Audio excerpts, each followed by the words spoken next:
রাজধানীর জুরাইনের রেলগেট এলাকায় ব্যাটারি চালিত রিকশা চালকদের সঙ্গে পুলিশের সংঘর্ষ চলছে। এতে বেলা 12:15 থেকে ঢাকা পদ্মা সেতু রেল রুটে ট্রেন চলাচল বন্ধ রয়েছে।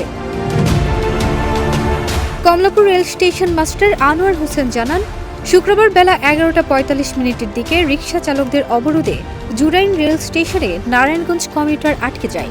খুলনাগামী নকশিকাঁথা কমিউটার ট্রেন আটকে আছে কমলাপুরের শহরতলি স্টেশনে। আইনশৃঙ্খলা বাহিনী সবুজ সংকেত না দেয়া পর্যন্ত পদ্মা সেতু রুটে ট্রেন চলাচল করবে না বলে জানান তিনি।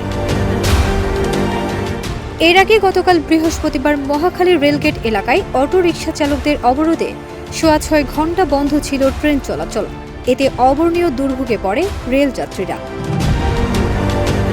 এর আগে গত সোমবার তিতুমির কলেজের শিক্ষার্থীরা মহাখালীর আর্যতপাড়ায় রেলপথ অবরোধ করে।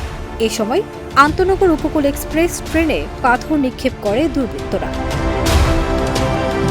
আন্দোলন চলাকালে সম্প্রতি ঢাকাগামী উপকূল এক্সপ্রেস ট্রেনে পাথর নিক্ষেপ করে তিতুমির কলেজের শিক্ষার্থীরা। এতে ওই ট্রেনের নারী শিশু সহ অনেক যাত্রী আহত হয়। ওই ঘটনায় উপকূল এক্সপ্রেসের ইঞ্জিন সহ 6টি বগি ব্যাপক ক্ষতিগ্রস্ত হয়েছে বলে জানিয়েছেন রেলপথ। ফারজানা নিকিতা, দেশ রূপান্তর।